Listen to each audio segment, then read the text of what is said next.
Hey, welcome back, everybody. Glad y'all got to hear that. We're still trying to figure this thing out.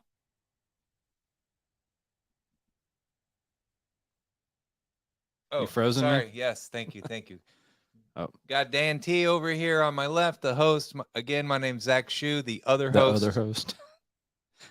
Yes, I like Not that. to be confused with the co-host. Dan was telling me about how he was the other coach of his kids' Yeah. soccer team. I said, wait, stop right there. This is an important part of the story. Not the assistant coach, Right. not the So- co-coach, just the other coach. So what you're telling me is there were two coaches and there was no hierarchy in this pyramid of coaching. No, I was just the other coach. Yes, it was. Have you ever coached CO 5-year-old soccer? Never. Well, I'm going to tell you, it's not that easy. Okay. All So right. When they're like running all the way 18 fields over chasing a butterfly, like you need 6 coaches. It doesn't matter what order they're in. Is that the point you're making? It's just That's right. Coaches on coach. We need coaches for 5-year-old soccer. We're really just babysitters. What are we doing today, man? What do we got lined up? We talked about a couple of topics. I think one was cash flow, which we kind of noodled around with in our intro. Is that what we got lined up for our outline here, to talk a little bit about cash flow and transitioning from residential to a commercial style business, how to get into the more of the business to business sales? Is that kind of the agenda? So there seems to be a demand for knowledge, a thirst for knowledge of how to get into the commercial fence industry. Since we are here, we've done it for a while. We'll share some stuff that we know. We're not experts, so don't think everything you hear on here is like carved in stone. This is just the information as I know it, as Zach knows it. We might be right. We might be wrong. As Zach knows it, as Zach knows not. That's Right. what we'll call that section.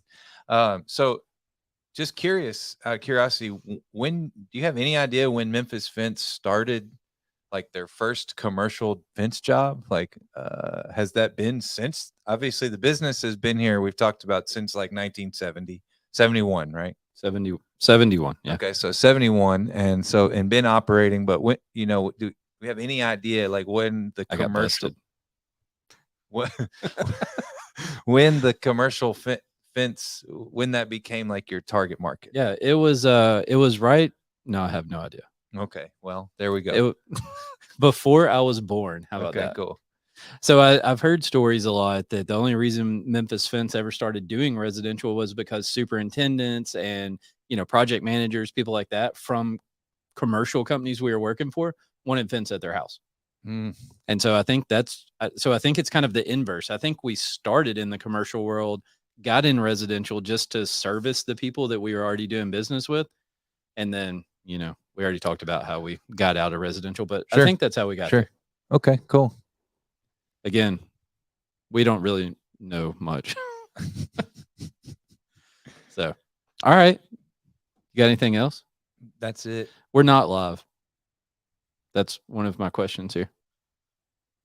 Are we live? No, we're not. Do we have any old business? So Zach, give us an update on your processes that you've been working on and stuff. What do you got going with that?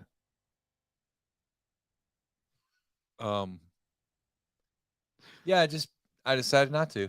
Oh, no processes anymore. So yeah, I just I thought that was going to be, just proved rather difficult. It was a little bit hard, so you decided to just give up. Yeah. No, really, realistically, is the more I've dug into this, the more I realize it needs attention, and so ultimately, the shop process that we talked about is seemingly in full effect and starting to work. So I've started job one with the folders and whatnot, and the flow chart for them to use on this job. We started that job yesterday. Mm-hmm. So how it's going.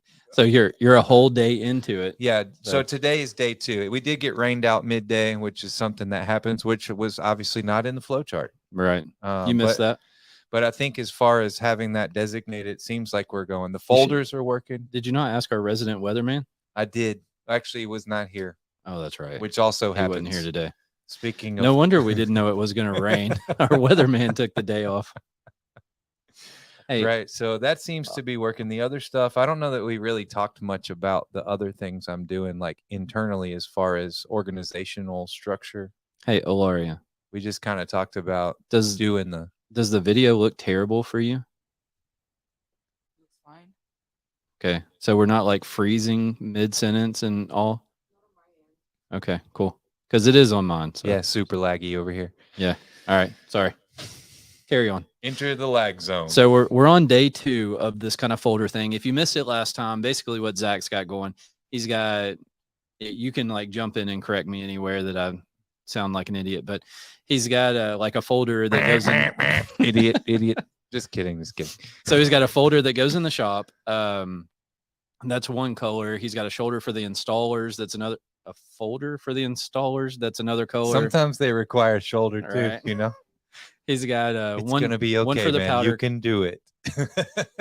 One for the powder coaters, and kind of got it all color coded. Got the specific information that all 3 of those people need. Is that basically a summary of Yeah. it? All right, cool. Yeah. Just in case anybody. Don't let me talk about it. It's my baby, so I'll talk at great length about Yeah, no, these I'm stinking not. That's why I folders. just jumped in there. All right, cool. Anything else in our old business? I don't think so, man. Me I neither. don't think so. Do you think we should like watch our previous episode to see what we talked about before this? Not at all. No. No. If you've never made a video or audio recording or anything of yourself and watched it or listened to it, I'm going to let you know it's kind of painful. So I just watched episode 1. did you? Mhm. How was that? Did you like call yourself an idiot the entire time? Yeah, of Star Wars. Okay. Is that relevant? Yeah. I'm that just kidding. counts. No, I did watch it actually. I did turn the volume really low. I just wanted to see how we were doing. I think we look pretty good on there. So Yeah. All right, good deal. So we got something new we want to try. Ilaria, how do you say your name properly for us one time? Ilaria what's your last name? Pisoni. Oh yeah. And what about your boyfriend's first and last name, please? Yeah. Because we recently figured out she is dating a celebrity. Oh yeah, Will Smith. Will Smith. Will Smith. How do you say it? Is there like an Italian translation for Will? No, he says Will. Will. So welcome to the part of the show where we learn Italian from Yeah. our resident Italian, Ilaria Pizzoni. As long Did as I that's say cool that with right you. that time? That's fine. Okay. Cool. Okay. So what's the word for fence? Word of the day, fence in Italian. Recinzione. Holy smokes. That's all you, man. One more time. Can I get one more time? And then in a sentence. Recinzione. Recensione. Oh, good job. I've officially learned an Italian word, ladies and gentlemen. I cannot roll my R's, so all I got's like recensione. That's close enough. It's right on down there by the recensione. Yeah. That It's like a overcooked chip with cheese and salsa on it or something. It's like a deep fried. yeah, it's kind of like nachos. I don't know how you can make Italian sound Tex-Mex, but it sure does. Yeah. It's All right. tasty sounding. So I got a story today. So Oh yeah. we're working with Jackson Fence Cannon Yeah. on a job in Jackson. And so today we went and met on a job site, went to Starbucks after, and we're sitting in here like, doing some training on Simpalo. And he's so we're, just in Starbucks and there's other people around and all this stuff. And he pulls his phone out. He goes, "Hey, we're going live on Facebook." And I was like, what? And it was the most awkward, nervous thing I think I've done in a while. Like I can sit here and do this and it's not that bad, but for some reason we're sitting in a Starbucks. All the people over there working were like watching us. In fact, at one point, some dude like walked over and like was trying to talk to us like, "Hey, how's it going?" kind of thing. And it was so weird. But it was strange because like this goes to the same place. But for some reason, like just that kind of like spur of the moment, pull the phone out, go live kind of thing, it really freaked me out. I don't know what's up with that. But anyways, that's my interesting story. That was from the day. it? That's it. No wonder you saved it. So Yeah. I'd be underwhelmed on camera. Yeah, you thought it was going to be great, didn't you? So I told Zach, I was like, "Oh, I've got a story I'm going to talk Where's the about in the button? podcast." Yeah, we need like a. I Hold on. want that button. I want it. There's what like, nah. Yeah. Do you think people watch this and they're like, these people are idiots? I'm Yes. never watching this again. Well, we're going to talk about some good stuff. Yeah. Sorry. Bear with us through the dumb stuff and we'll get to some good stuff. But I wanted to give a very anticlimactic story to Zach before we got going here. He thought it was going to be cool. That's all I got, man. Yeah. We did go to a job site and the contractor's like, oh, yeah, we're ready for you. Come on out, blah, blah, blah. And we got there and there's like mountains of riprap in the fence line, like 3 dump truck loads of dirt. They have stuff staged for the building all the way around the edges of the parking lot, which also happens to be where the fence goes. So, lesson for everybody. If what's the condition of the dirt out there currently?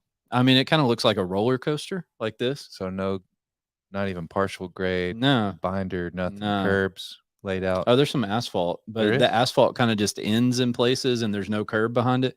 So we don't really know where the curb's going to be. Right. So just if you've never get ready and come on and wait some more. Yeah. If you've never had a general contractor call you and say they're ready, send somebody else before you send your crew. Go look at the job, make sure that they're not just full of crap. That's kind of the game we play, though. I mean, we talked about that a little bit, about staging these big jobs and just having them powder coated and waiting over there on a pallet. Yeah. For the day they say, let's move. Oh, and I said full of crap. That's not correct. I think sometimes people just don't know what site conditions need to be there for us to install a fence. So, you just kind of have to go out there and be like, hey, we need this, this, and this done. And hopefully they say, okay, and, kind of help you out. Sure. So, but every once in a while you run into somebody that's like, nah, you're good. Put the fence where it is. And you put work with it and take your machine and try to grade it for them. And it just gets to be a big mess. But we had some of that, and the consensus continued to be proceed. Yeah. Right. By all means necessary. Talk to the owner, proceed. Yeah. Just put the fence in. Okay. So, So last week I was a guest speaker in a small group for some fence people from around the country. And the point of me going in was to kind of talk about commercial fence.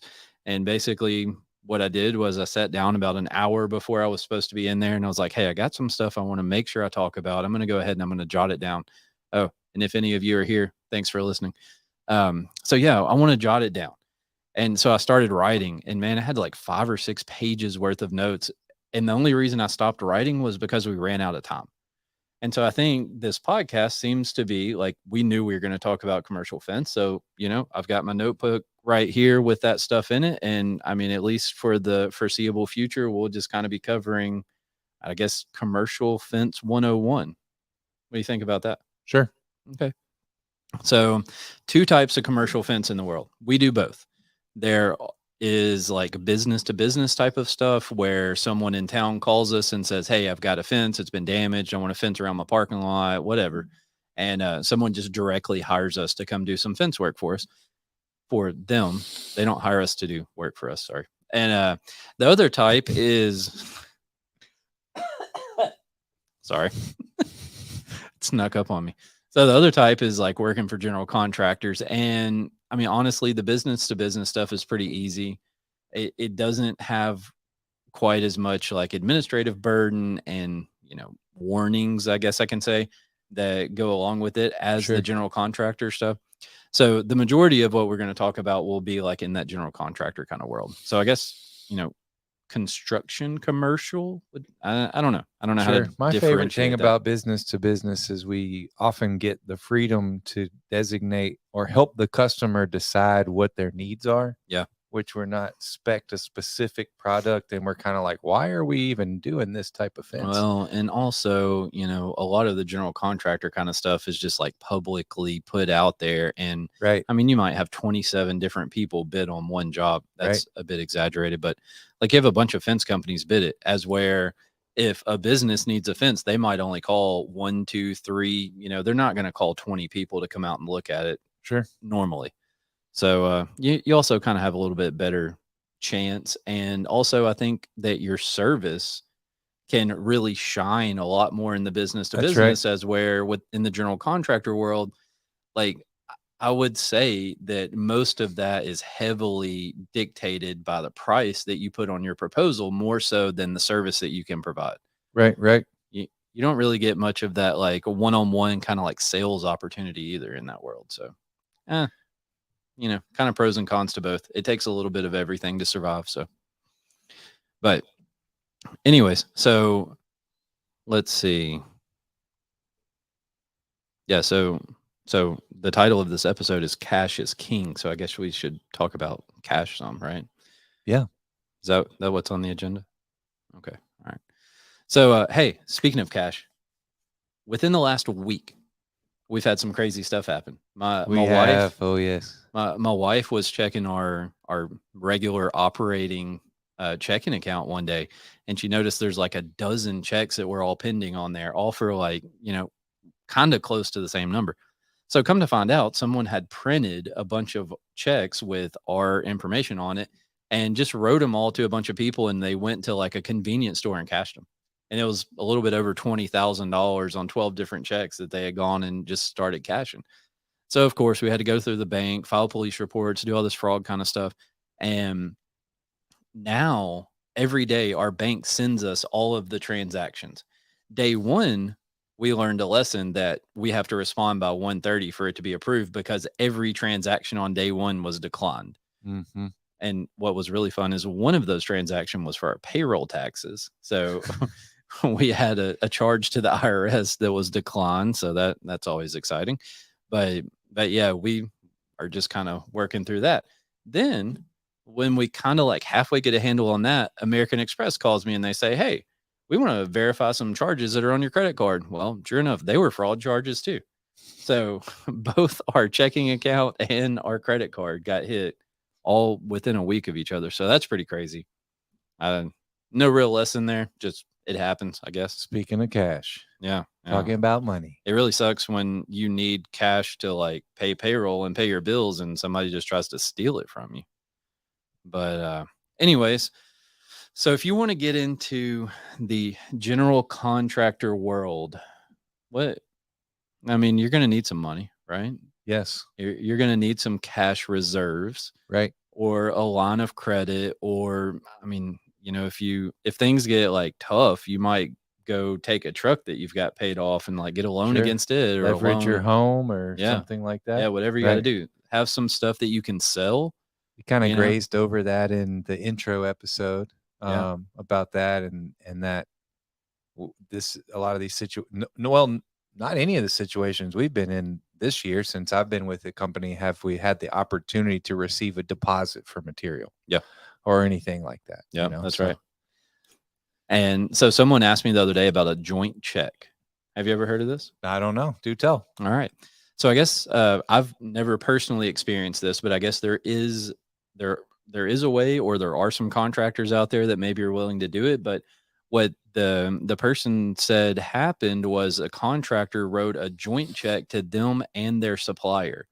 And so I guess they had to like sign off on the check and then give it to their supplier. So the money basically went straight from the contractor to the supplier. Never experienced it. Apparently it's a thing that some people sort out some kind of way. Not too dissimilar from a contractor agreeing to buy the materials. That's right. That's basically what they did. Right. It just ran through the fence company on the way to it didn't even run through really. They just had to sign off on the check, I guess. But anyways, it's kind of like a deposit, not a 50% deposit probably, but like it is some kind of deposit. And I guess, some of this, we've talked about having some exercising some transparency here, and we do mark up materials a little bit. Is there, like $4 or something? Sure. But I'm just saying, everyone who knows what materials you mark up a little bit. Yeah.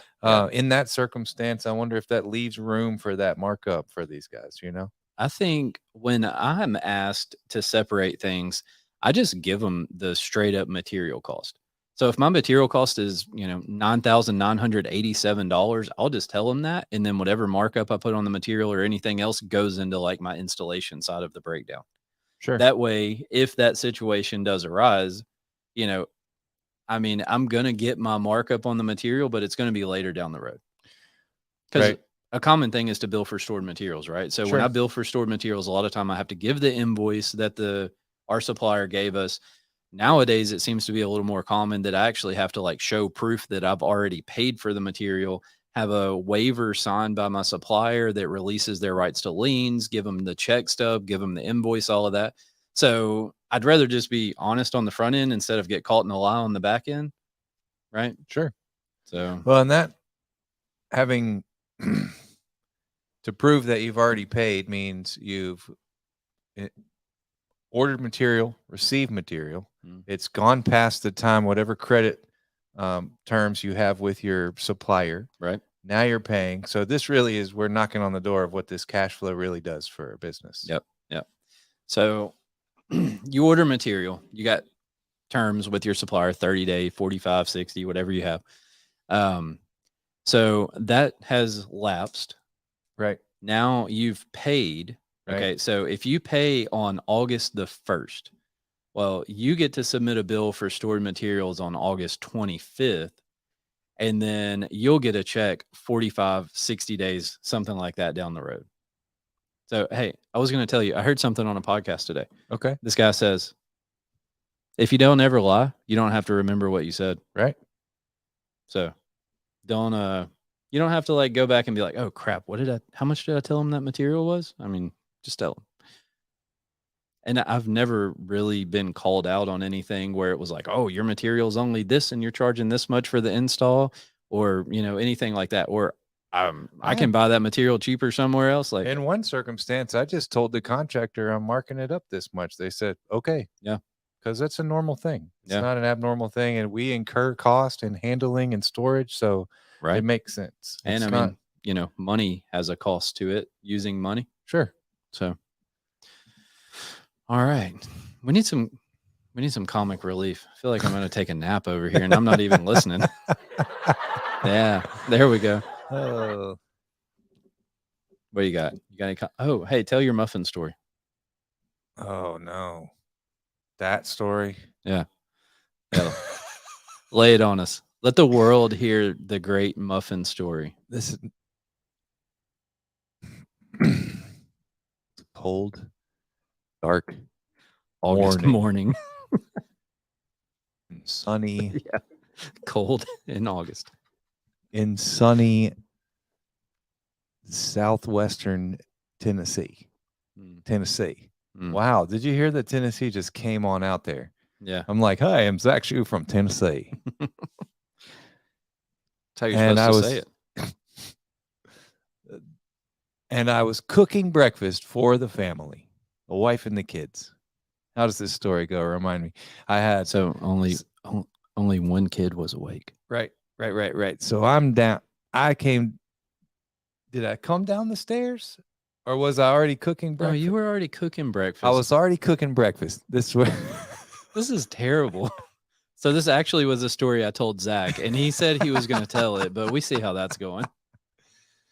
I know how it goes. I thought we wanted a little fun here. Okay, sorry.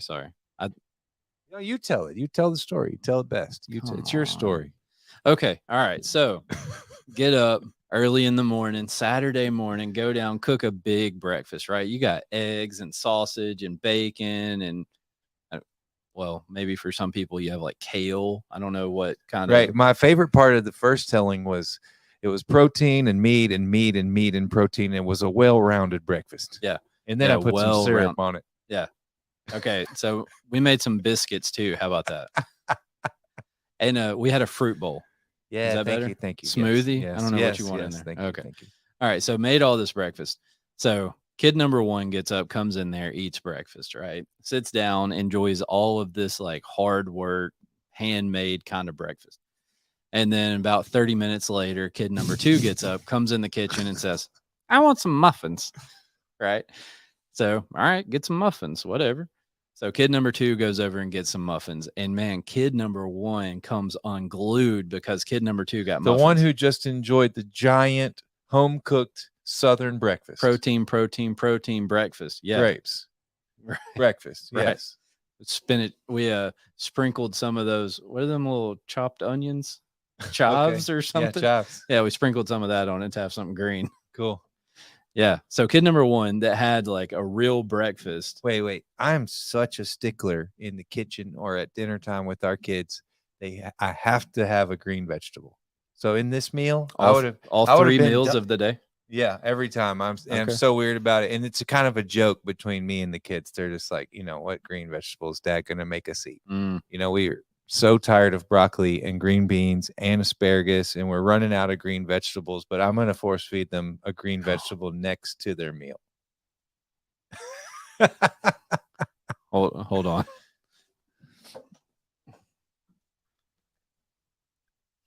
I don't know what's happening. I didn't turn this on. Yeah, so in your story, I would have been dumping heaps of canned green beans on all the kids' breakfasts. Green beans. Yeah, I'm just imagining me with canned green beans, just dumping them. Like your can of chili and beans that you were talking about That's earlier? not mine. I do literally eat canned green beans here in the office for lunch sometimes. And you just dump that on top of the sausage and eggs and bacon. Yeah, sure. Make it No, a stir that's not how that works. It's You- more like a can of tuna, a can of green beans with a baked potato for breakfast. for lunch. I thought we were talking about breakfast. We were. All right. I So, interjected a anyways, bit. let's get on with the story. So, the point of the story is that kid number 2 got muffins. Kid number 1 saw that kid number 2 had muffins. They didn't need muffins. They didn't want muffins before. They never thought about muffins until they saw the other kid have muffins. Right. And so the reason this story came up yesterday, Yes. whatever, was Yes. there was somebody in the office who saw that some welding gloves were bought for someone Right. else. And like all of a sudden they had to have some welding gloves. Theirs were about to be worn out. Right. They Yeah. weren't worn Kid out. number 1 just got a new welding hood and various other sundries from the local welding shop. Right. And then only when they saw kid number 2 or whatever, however that works out, only when they saw the other employee with the gloves did they say, I'm going to take those gloves for myself. That's right. And where are those gloves? I mean, they for me? honestly went. They went in the cabinet and they were trying to drag the gloves out. And the guy who sits by the cabinet's like, no, those are someone else's. I And physically separated them. Yeah. No, I'm just kidding. I didn't do that. yeah, they're in here fighting over a pair of gloves. But anyways, kind of, brought up the whole kid story. And that's just how humans are. That's how we are. Sometimes. Yeah, that's what you said. Yeah. I'm not a big definitive statement guy. Yeah, that's true. I think that's how, maybe it's like the bell curve. Right. Sure. Some humans are not in that category, but I think that's how a lot of people are. We just see that, we don't even want something. And then we see somebody else has it and we're like, oh, we got to have that too. They got it. Why can't I have it? Kind of stuff. We've experienced that a lot in business. Happened a few weeks ago. Oh yeah. Yeah. Within the company, within the employees, for sure. Sure. Yeah. If I get a new pair of welding sleeves, I got to get a new pair for everybody. Or, make them available. So that's an interesting point. Something I've learned is if you're going to do something for one, be prepared to do it for everyone. Yeah. So I think it's that. a good practice too, really. Yep. I mean, ultimately, a hard lesson learned sometimes, but it's definitely a solid practice. Yep. All right. So back to cash. Right. So you need to have something going on. You need to have some money in the bank, secure a line of credit, do something. You don't want to start off and go leverage some equipment and just use that to really get in there. I personally don't think you can. It's your life, do it how you want. But personally, I think having some money sitting in the bank or a line of credit or something like that is probably a little better. And I would say to keep your leveraging stuff as plan B. So today I was listening to a podcast, right? I already mentioned something about that, but it was Grant Cardone was interviewing Mr. Wonderful, Kevin O'Leary. And so Kevin O'Leary said something along the lines of, if your business doesn't have positive cash flow, it's going to die. Cash flow is the blood of your business. And basically, eventually, you're going to go to zero. So there's that. Yeah, so the big point is just be prepared. Don't try to get yourself into too much. Don't get in trouble. Don't dive in over your head. We were actually talking about this, well, what do you do if you don't have a pile of cash? Figure out what you can live without. If you can live without 10 grand, then start with that. Go get your feet wet in some small jobs. Sure. There's people that look and hunt for big jobs. Be a person that looks for small jobs. You probably have less competition on small jobs than you will on big ones anyway. What is that? I guess as it pertains to the ornamental division, that for us is residential fencing gates currently in the Well, I mean, ornamental even in department. like the general contractor commercial world, like just there are smaller jobs out there. Maybe a job that has like just gates. We've done jobs Right. where it's just gates standing out there and there's no fence that ties Sure. into them or anything. Um, So Yeah, earlier this year, we just relocated some gates, Yeah. brought them back, put new hinges on, repowder coated, relocated. Yeah. Then added a 20-foot section of fence or right. something. So something like that, if you got a little bit of Right. money and don't have a bunch of capital, like maybe you start with that. And then they needed to install some barrier arms and needed just a hole punched in the asphalt. So we quoted them a Oh, little yeah. bit of money to just punch a hole in the asphalt so they could form up and Didn't pour that some actually pedestals. happen? Like, hey, while you're here, do this. Right. Like, wait a minute. I mean, it's kind of sure I bristled a little bit at that. Like, hey, that sucks, but we charged them for it. So it was Right. no big deal. In the end, So you got like a change order out of it? Yeah. Okay, cool. So I thought we were kind of just in that situation where we just had to do it. I don't think so. I'm not a Okay. big fan for doing things that's not on the proposal. You know? No, I agree. I mean, if everybody should get paid, Right. Right. Same thing. Oh man, applies. as a small, like when I was running my business and first getting started, dude, I would just do whatever they said. Yeah. And Oh yes, sir. Let right. me get It right was out there and do that. That's one of the hardest things. And I mean, that's not in the commercial realm, but that was a hard thing to get to Mhm. first, just drawing hardline proposals that outline to the best of your ability all of the scope of work and sticking to that. If something's outside of that, then a Hey. change order is submitted. You know what you got to have to do that? What's that? Time. Right. Well, that's true. You can't be rushing, wait until the last minute, trying to throw something together and all of that. Like, Sure. if you're gonna try to write that proposal, probably should start a little bit in advance, right? Yeah. Yeah. So, yeah, don't get yourself in trouble. Don't get into too much. Just be patient. Start small. Those little add-on things, if managed properly, can be a good source of cash flow. Yep, for sure. Well, they can be lucrative. Right. Right. Yeah, for sure. So, here you go. Save some money. Get your stuff in order before you just go out there and dive in, right? So if you just go jump straight in and you go sell $100,000 job, like that's super exciting, right? Yes. Man, got $100,000 contract, biggest job Right. I've ever seen. Well, guess what? Then reality is going to hit because you got to buy this material, right? Let's say you got 30 grand in material. You got 30,000 you're going to have to spend in payroll. You've accrued $30,000 worth of overhead while you're working on this job, right? So you're operating on like a 10% profit, 10% net income there. Right. So now you put $90,000 of your money in this job. Now you get to turn in a bill. All right. So again, the same principle. If you are done like August 10th and you're going to turn in a bill, well, then you bill on August 24th, 25th, whatever that day is, and you wait 45 days. So you need to be ready to do that. You got to have resources that can sustain you or other jobs that you're doing that can like carry that burden for the time being, or, whatever that situation is, like you can sort that out yourself. Just want to make sure you understand it's a thing. And you can bill monthly. So like the example I gave where you finished on August 14th, like if you had half of it done in July, then you could have billed in July for, a half of it. And then you bill for the other half in August. So you can turn in monthly bills. So you don't necessarily have to wait until the job is complete, but you're going to have something to be able to bill with material, Right. Like we progress, something like that. Currently we have a pile of panels for a job we haven't actually broke ground on. Mhm. But we can bill for the fabrication time Yep. and those panels. So we can bill finished for panels. material, fabrication, coating, things like that.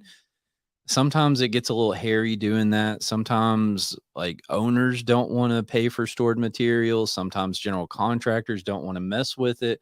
Like I had a situation where I signed a contract and we did the job like 4 years later. And I tried 3 or 4 times early on to get them to pay for stored materials. And the guy was always like, oh yeah, I need to check with the owner, see if they'll do it. Never happened.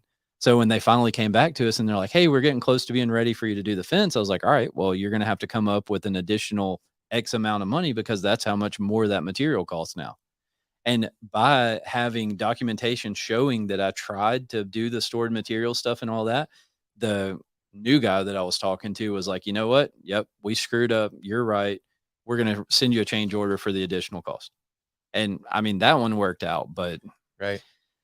that Pretty pleasant outcome there. it was, we got lucky. And it's hard to say anything that, is like definitive again, because I mean, it all depends on the owner, the contractor, everything like that, how they're going to handle those kind of situations. But yeah, so we've talked about the billing cycle a little bit, but also know, like, again, depending on who you're working for and stuff like that, sometimes you screw up a bill and then 45 days later, 60 days later, 70 days later, you call them and you're like, hey, I haven't gotten paid on this. Oh, well, that's because you forgot to submit this form. Right. What? You couldn't tell me? And like at that point, now you are 3 months in or 2 months or whatever Right. down the road, and you get back in the billing cycle, and then you got to wait your 45 or 60 days. So the point in that is, like, it's really important to make sure you know how to bill too. And again, with starting on those smaller jobs, like if you do a $10,000 job and you mess up the billing, then hopefully it's not going to kill you if you don't have that money for an extra couple months. Like that's going to help you get acclimated to billing, when it's due, what you got to have turned in, all of that type of stuff. Like people are not going to pay you if you don't have your certificate of insurance turned in and, all of that stuff for sure. But sometimes if you mess up on your billing documents, they're just not going to do it.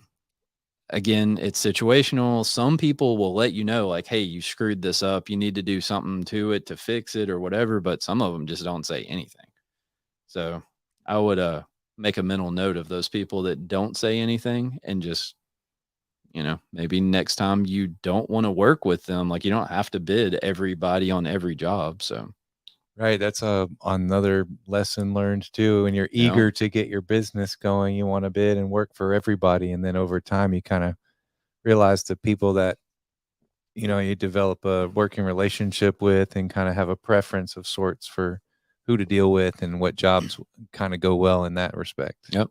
Just like, there's better fence companies, there's worse fence companies, there's better general contractors and worse general contractors. Like, and I mean, it sucks when you do some jobs with those worse ones. I mean, we've had situations where general contractors wouldn't pay us, wouldn't answer the phone, wouldn't reply to emails, wouldn't do anything.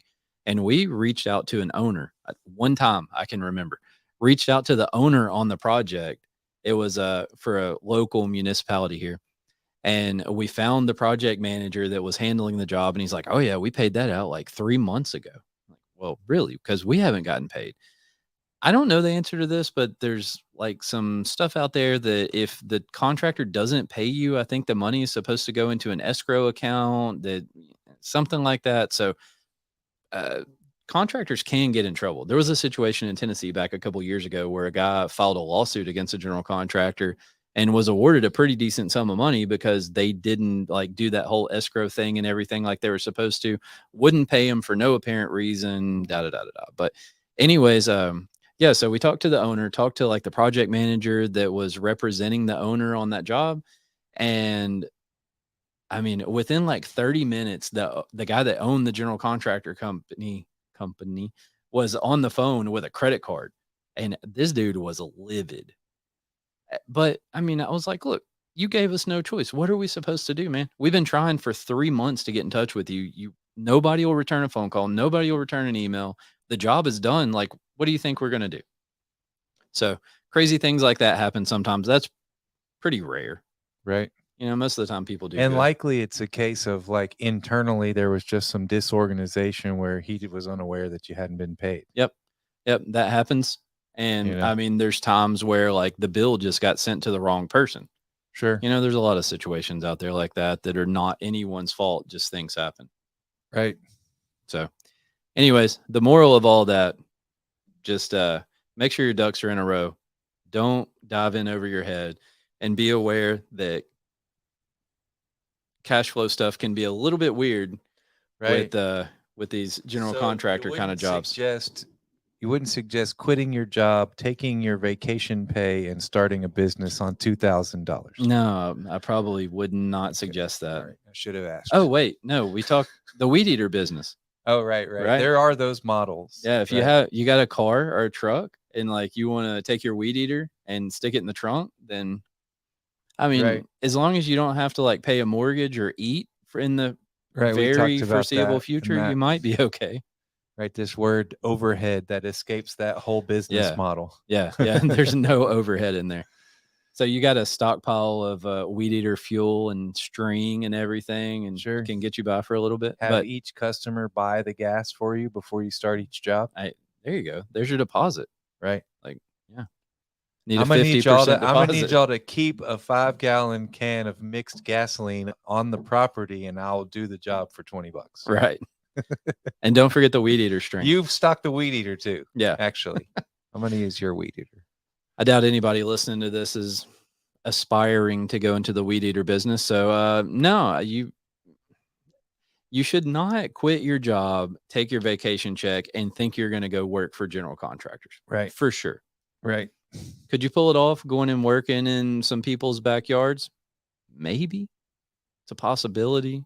But I mean, I think you'd be hungry for a little bit. Man, and you know that my experience, that was me. That's what I did. Yeah. I left here, I cashed out my vacation and started a business. Yeah. I had some tools. I had obviously a solid bit of know-how, some connections to suppliers. I don't know why the steel supplier extended me a decent term.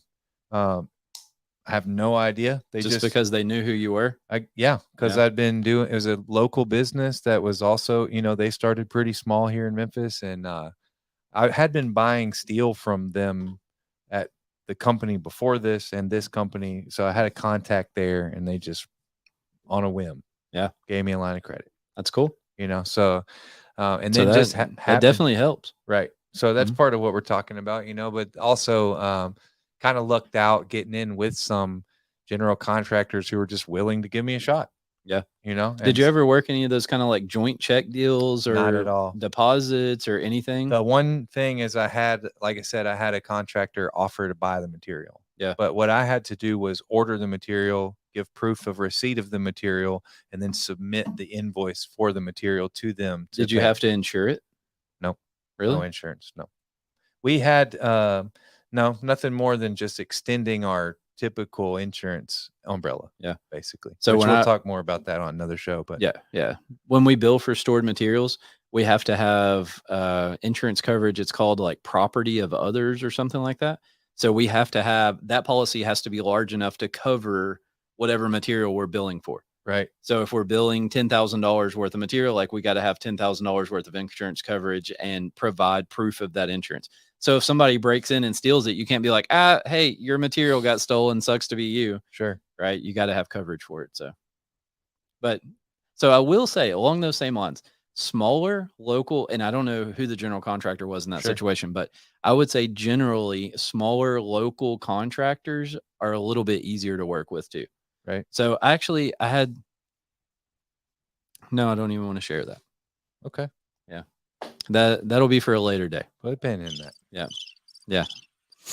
You taking a nap over there? Wait, what was fence? I've totally forgot. Rica Roni? Recinzione. Recinzione. Damn, Zach. Good job, man. Good job. I think it ends with an A though, right? It ends with an E. Oh, okay. So you nailed it. Good job, man. Zach's gonna know Italian. I just know. I have faith in you, Zach. Thank you. According to Zach, I just know bumpkin. What's the Italian word for a rifle? Is it the long one? The long one. Sure. She forgot. No, I remember. But yeah. Ilaria was weird. She said, "Wait, you have a gun?" And when we start the podcast, Dan takes his pistol out and sits it on the table. She had no idea it was in here. I said, "There's a pistol right here," and apparently Ilaria is not very familiar with guns of any nature, any kind of firearm. And we said, "Do you not have a gun? Does anyone in your home have a gun?" "Yeah, my dad has one, but it's like what? Yeah, and what is it? It's like the long one." Wait. No, there was some like talk of New Year's or Christmas or like some holiday we get out the long one. See, we're not supposed to say that. It's not my dad. It's someone in my family. Oh, okay. But yeah. They shoot on New Year's Eve. Okay. Supposed to be And bring what? good luck. And she called it the long one. Yeah, the long. I don't know what the it. long gun. I don't know what it is. It's the long gun. So it's been a joke for me at least. I don't know about anybody else. I've been enjoying it. Where if the intruders come in, oh, Papa, what did you call your father, Papa or Papa. Papa? Well, Papa, the intruders, get the long gun. So how long have you been here in the U.S.? 2 years. 2 years. Yeah. So you want to, how'd you get here? Like, what did you come to the U.S. for? My master's. Yeah. So you came here to go to school. Yeah. So you had you got a degree in Milan, right? First. I got my bachelor's in Milan, and then I came here for my master's. Yeah. So 2 years ago. Yes. Yeah. Cool. So we're just gonna like peel that onion back a little bit every time. Fine. And I guess I've introduced Ilaria before, but Ilaria, not only being the producer of the show, she's also Memphis Fence's marketing director. She's our marketing guru. That's me. Yeah. So If she gets guru, I'm going ornamental wizard. That's all there is to it. We made a deal on that already. She has no deals. Oh, that's unfair. I I mean, I want muffins. You want muffins? I want now. muffins. Yeah, exactly. Before every episode, I want muffins. All right. So all of the like social media posts and this podcast and the video and everything, that's all because of her. We can't figure it out. We just sit here and talk about some stuff that we halfway know about, and she makes all the magic happen. So, back to the cash thing. So as we work through this, we're going to talk about various topics. Like I said, I've got 6 pages worth of notes, and this was half of page 1, just to kind of give you a warning. What's up? I was just checking this out. I was just wondering if there's going to be an opportunity to interject like a personal experience or a Memphis Fence experience where this cash flow was affected you, a positive story, a negative story. Here's where I wish I had more. I mean, I like the one with the contractor but we didn't really get into how that could have negatively affected you had you not had the cash flow in place to support that unpaid bill. Okay. So first of all, let me finish this thought that like, as we progress through these different topics, what's going to happen first is we're going to give you like multiple warnings like this. Okay. So just whatever you want to call it, precautions. I don't know, but cash is number 1. So we're going to talk about some other things like, scheduling with general contractors and like insurance, and kind of just give you like I don't even want to say like the negative, but just like the real life things that are going to happen when you get into that world. And what people want to know is, how do I bid these jobs? Right? How do I go find jobs? How do I build relationships with general contractors? How do I get in there at all? I'm not going to tell you any of that until I've given you the disclaimers. Yeah. How to manage the project, right? Because what I want a clean conscience, that I don't like send somebody out there and they go sell this $100,000 job and they got $2,000 in the bank and quit their job. We're going to tell people how to sell $200,000 jobs? No, 100,000. Oh, only 100, ladies and gentlemen. They got $2,000 and quit their job last week, right? So yeah, we're going to be telling my story over and over. Granted, no, I don't think the people listening to this are dumb. Like, don't take it that way. It's just how I want to do it. So anyways, like I said, don't be scared. Bad things don't happen every time. They just happen sometimes. Sure. Most of the time it's good. It's kind of like the bell curve deal, right? Most of them are in the middle, but every once in a while you get one on either end, either one that's really terrible or one that's really great. Right. Yeah. So kind of personal stories. So I told you, would you like to share any? I think I did. Oh, you got the one?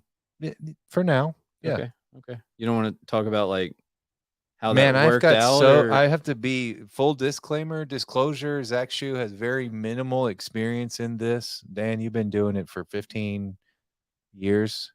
15. Yeah. Did I do that right? Yeah. You got 18. 15. 2012? 8. Well, so I bought the company in 10 years ago. But I started bidding commercial jobs in 08. Right. So, and my experience with this is so minimal. If I started sharing any of my experience, we would run out of material quite quickly. You have shared that you're the dude that quit your job, had $2,000 and set out to go. That's right. Sell jobs. Enter straw hat and a piece of wheat hanging out. Just kidding. The long gun. Where's the laughter? Where's the laughter? Oh, I okay. I I don't don't know laugh. if that's good. I literally don't laugh as much as I laugh on this podcast because I'm interjecting that laughter for us. Right. That's not me. She had the camera on you, so Right. everyone knows it was you. Right. I'm saying All right, that's not my so- typical persona. That's all. So kind of my question is like, how did that work? The money, the quitting the job, diving in, how did it work? It was hard. Yeah. I mean, I work here, Right. But so it didn't quite pan I'm out. not trying to all the- pry. I'm just seeing if you want to share anything about that. And you can just say no. It was difficult and terrifying. I mean, there was a lot of times where I didn't pay myself in order to pay the employees because, as I found out pretty damn quick, I'm going to need some help. I'm going to need some help. I'm going to need administration was one thing that I was really lacking in because we're talking about managing cash flow, and it's pretty difficult to be out there bidding project management and managing cash flow simultaneously. Right. And that is And pretty building tough. fence and installing fence. Right, because I was all actually doing that. performing the work too. Yeah. And I was building a shop. I was working in a 10 by 10 space that was just a roof and a concrete slab. Mhm. And then over time moved into a little bit larger space and then built walls around me as the business grew. Yeah. In that way. And so, I say it was hard and I work here, but I mean, we accomplished quite a bit with Yeah. starting out with $2,000 and a couple of welding tables and a welder. Actually, mean, a friend of mine gave me a welder to start with and said, here, you can use this until you can afford to buy it. Yeah. And over time, I bought an old welder from you, Mhm. got 3 welders set up, 3 fab tables set up, and completed I guess the highest grossing job was $125,000. And that was just, we were so close with the customer. There was a general contractor involved, but we were so close with the customer. They were just willing to, I guess, take a risk on the artisanship. And that was what they were after. And so, that's not a very common thing. I got, So a lot of what you did was really specialized, right? yeah, extremely specialized. And that was really the niche that I thought that I was going after. Mhm. I kind of thought there was a need here. Really, this the craftsmanship and handmade and hand worked iron blacksmithing and fabrication is kind of few and far between. I think there might be really like 5 shops that are doing that kind of stuff. Yeah, so pretty early on, I can share a story about kind of what we did. So we hired you Yeah, shortly. That wasn't too long after you left, right? yeah, And we had a gate that had this massive roll top deal that was on Right. the top of it. So the only way that So for the blacksmiths or iron workers, they were basically gigantic penny scrolls. This is like a 48 inch diameter by 7 foot long penny scroll, basically. yeah, and there was like a secondary scroll inside of it, right? Right. That had to be like forge welded in there and crap. And so it was all, what was it, like 1.5 by 2 solid bar. I think. yeah, I think 1.5 by 2. solid coal rolled. Yeah.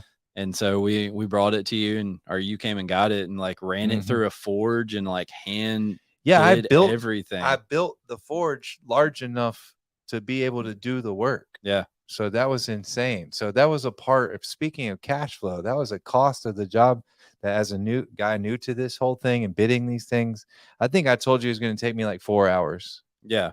or Right. something like that. It was like, and it was crazy. I mean, and it went probably 10 times what I thought it would be. Right. And yeah, so that was kind of a weird one. Luckily, I've known Dan for a while. He was pretty cool about working with me through that, when me saying, hey man, it's taking like 10 times longer than Right. which means it's going to cost 10 times more than I thought, and you're like, holy crap, man. But yeah, that was a wild one. We got through it. We made it Yeah, work. that was wild. We got the gate done. And I made some gigantic scrolls. Yeah, it was that pretty was cool. pretty cool, and It's a cool gate. Maybe I don't know, is there a place they could maybe find a picture of that gate? Instagram or Facebook? You want to put it on the PowerHouse one? Just put on PowerHouse. I've got Yeah. some pictures of me holding the scrolls before they go in the gate. I've got some videos actually of the process of putting that. I mean, dude, this thing, the pieces that I forged were 5 feet long. I think it weighed 75, 80 pounds per Oh, it's section, massive. you know, and It's big stuff for you sure. said forge weld. I didn't actually forge weld. I just Oh, you welded. cheated. I cheated. I Okay, cheated a okay, little okay. bit. So the penny part was not a real penny. It was a slug of solid bar. Mhm. So like 4-inch round solid bar that I think I talked Morgan Steel into slicing me off a chunk of some scrap or something, you Yeah. know? Yeah. Nobody knows that company's name. Right. We like them anyways. Yeah, I do. They're So, good, man. That's who we use yeah, this is sometimes. most of the time for me. Yeah. Right. Um, Anyways, yeah, so my experience running the business, that was the beginning. That was like the fledgling beginning. And I think the photo of me holding that on my website that I built, which was just super bare bones. It was like a Squarespace thing that we copy and pasted some junk, and that's what actually landed me like my first decent contract with this was for a homeowner who happens to be a pretty solid well-known architect here in Memphis. And from there, he designated me and my shop as their preferred vendor. And then so we were kind of in the door with that. That was my introduction to the general contractor world. Yeah. So like totally outside of my control. I wasn't fighting for that. But I mean, in that time period, man, there were some Mondays or Tuesdays or Wednesdays I'd pull up to the shop and I'd just have no idea where the paycheck was going to come from. And that's what it looks like not having cash flow, you know? And so we mentioned before that's happened to us, right? Yeah. Like we'll deposit. We have had times in our 10 years tenure sure. where I mean we might be like depositing a check on Tuesday or Wednesday that covers payroll that week. So I mean Well, and that's that kind of stuff happens to everybody. and I mean, that's it doesn't what I've matter. gathered. And I was worried about. I did start a bank account with a smaller bank and get a line of credit, a really small line of credit with them. As I mentioned, the line of credit with the steel vendor, and then there were some other people who were willing to kind of help me out. A local hardware store, I had a line of credit with them, just basically on having seen my face in the store for years. Yeah, and so that's one way to do it. But ultimately, the people I've talked to along the way, I have a friend that owns an auto body business and some other guys that do, more high volume stuff. Basically, what it gets down to is everyone's doing it basically the exact same. It's just how many placeholders there are before the zero. That's right. How many numbers are there? Right. It's like the amount of debt that we have is equivalent according to just kind percentage of revenue. Exactly. Right. So Thank you the for tricky thing about that articulating is that for me. like if you go bust on a small scale, Sure. like it's going to be life changing to an extent. You go bust on a big scale, it's definitely going to be life changing, right? And I guess that's the fear, man. I mean, really, that was a big part for me, was like the fear of establishing a line of credit is, holy crap, what if this thing goes belly up? Right. Yeah. But really, the whole mindset, I think, to starting this type of any type of venture like that is really like, I don't have in the back of my mind, I don't see this thing failing. I don't see this ship sinking. Yeah. I see me, sailing away into the sunset. And that's the attitude that I had to take in those days when it's like, I haven't paid myself. I don't know when I'm going to get paid, but I still am looking forward to this is not the failure. Right. This isn't the end. Right. This is just a step.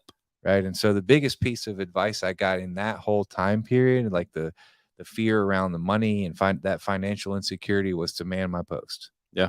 And that's really like those types of days is when I would get the call that's like, hey, we're just want you to come bid this job, and got some pretty good ones on the days when I was like, man, I don't even know what we're going to do in the shop today. We don't even have any work. There's not even a real reason for me to be here. So, and the phone just would ring. Yeah.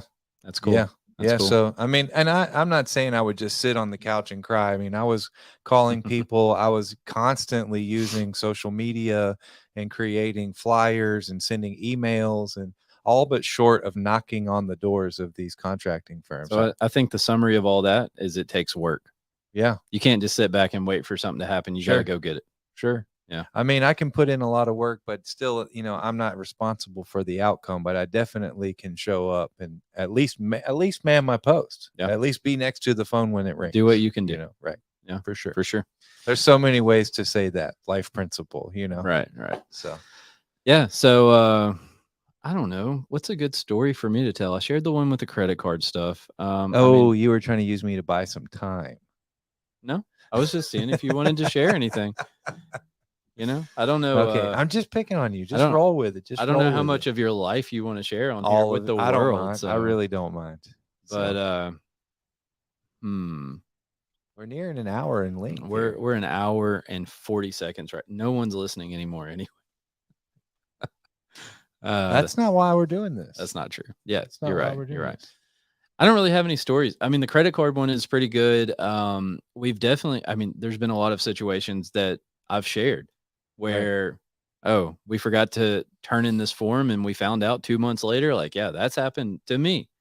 Well, so when you were talking about that, I guess one last thing, like a good pointer tidbit, we talked about my using software for timelines and project management and all the stuff I'm doing. So what type of stuff do you do, say, with these billing cycles with contractors to remind you this is the day to bill? Do you have somebody that just handles that for you for your jobs? Nope. So most of that stuff is kind of in my role here at Memphis Fence, is like billing my jobs. Sometimes other people do it, but most of the time it's me. And what I do is I have a like recurring calendar event in Outlook, probably around like I think it's a 3-day deal from like the 18th to the 20th, maybe, or like 20th to 21st, something like that. And basically it's just a reminder for me to go into QuickBooks, run some reports, make sure that I know every job that we've worked on that we have to bill. Because there are times where I've sold a job, I have to bill the job, and I really don't even know that we work on it, as crazy as that is. Sure. Like, hey, Zach, did we do anything on this? Can I bill these people for any of this stuff? What did we, and that's a frequent question. What did we accomplish on job number 1, 2, and 3 this month? And, that's all for me to be able to bill it. So I have recurring monthly reminders in Outlook. I'm using this software called Simpalo. I know that's not why we're here, but it seems like the bid calendar in Simpalo. Well, it's here. How do I get that on there? Yeah. I don't know how. Okay, but we're using that, and it has a bid calendar. And so for me, I'm getting reminders of, hey, it's time to submit this bid, right? Here's the due date for the bid. Is that something that you could use Simpalo for? You could. It does. So to be clear, like the reminder is Zach looking at the calendar and seeing it on there. You could. But we're talking about something. When I get here in the morning, it's pretty often I open that as one of the first thing I do. Check your email, look at the calendar, look at Simpalo and see what's going on. If you're in that kind of bidding world, like it's just there, right? It's just a part of what you're doing every day. You're going through that calendar to get to some project or whatever. Sure. So like it's always in front of you. Man, I don't know. On there you'd have to like set. I wouldn't use it for that. I'll just tell you. Okay. The long and short of that is I wouldn't use it. I would, if I was to do something on a calendar, it would be an Outlook or like your Apple or Google or whatever kind of calendar you're using. Just put a reminder in there. And so another thing kind of like to help you with that is you can like reach out to them. So one, most of the time in a contract package, it's going to have stuff for billing, right? It's going to tell you how to bill it, what you need to include, all of that. But also just call them. Be like, hey, I'm trying to talk to somebody about this bill I turned in. I want to make sure it's right. Like, I want to make sure I get in this billing cycle this month, blah, blah, blah. Don't send it late. I've done a job that we're doing right now, I think 3 months in a row, as this is not a good role model kind of story, but I think 3 months in a row, I've turned that bill in a day late. And guess what? They just kick it out. And they're like, oh, we'll put it in next month. So will you have to resubmit for the next month, or they'll just raise the submittal? Yeah, so it just get pushed back a month. Yeah, they keep it. So that's a good personal story of how that whole thing works. And I've all of these like bad situations that I can share in this podcast are because I've lived those situations. Sure. So any of the negative stuff you've heard me talk about today, I've been there, I've done it, I've learned from it. And, I'm just trying to I think we said this early on, but like, I'm just trying to share our mistakes. I think Sure. that's kind of our thing. Like, we'll share our mistakes. We'll share what we've learned. So, and I think with that, Yeah, I'm feeling Go like the ahead. faucet's off. yeah, I You? think we're done. Yeah. So if anybody, whoever joined in, thank you guys. If there's we were on the Fence Academy. If any of y'all came from the Fence Academy, that's cool. Where were you? You're famous now. You're on. No, I'm just not kidding. yet. Not yet. He hates that thing. Yeah, I don't like that. That's why I said it. Yeah, I know. Hey. Thank you guys for joining us again. I think host. like 5 people know me though. That's cool. So that's pretty good. If y'all don't know, that's Dan Turbyville, owner of Memphis Fence Company, Sao Paulo. Look at us the in our host. uniforms, man. Right. It looks good. My name's Zach Shue. I'm the other host. In no such order, certain order. Thanks for watching. Yeah, so thank I you don't guys. this is not live. I don't know when this is going to air. Oh well. I don't know. So we're getting ready to go to Vegas, right? For the FWA show. I honestly can't remember what it's called. But the Fence and Security Expo, I think that's it. So booth 817. 817. Yeah, so we'll be there. I don't know if this is going to show or air while we're there. I think we might save it for after. We have a guest that rhymes with what coming the week after the show? I can't even remember. I don't like turnips or something you said. I don't know. Anyways. Yeah, so we got somebody on the 31st. Baloney. Okay. Yeah. Nailed it. I don't even know if Zach knows who it is, but it definitely doesn't rhyme with baloney. But yeah, so we got somebody scheduled for the 31st. This may air in September, but I mean, either way, thanks for watching. We don't know what day it is for you, but we know what day it is for us. Cool. Have a good night.